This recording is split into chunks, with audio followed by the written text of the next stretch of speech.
Ongi etorri Rugby 15 edo Rugby Unionera. Izena jaio zen tokitik datorkio, Ingalaterrako Rugby hiritik. Han ikasleek baloia eskuetan lasterka egiteko aukera ematen zien kirola jolasten hasi ziren, eta azkenean, errugbi futbolaren jatorrizko arauak ezarri zituzten. Gaur egun partida batek, atsedenaldi batez banandutako 40 minutuko bi zati ditu. Bi muturretan etxegu eremuak dituen 100 metro luze eta 70 metro zabalerako zelai errektangularran jokatzen da.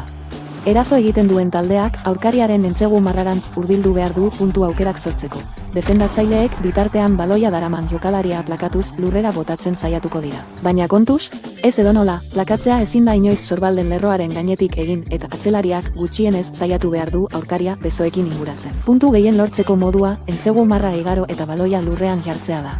Entzegu legez ezagutzen duguna, alegia.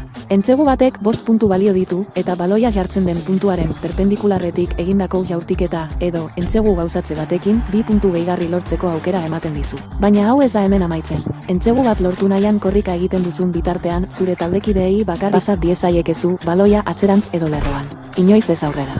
Defentsan dabilen taldea, berriz, posizioa lapurtzen saiatuko da plakatzen bidez, eta ondoren baloia bereganatzeko rak eta moletan lehiatuko da. Entzegu ez gain, puntuak lortzeko beste biera daude, drop batekin.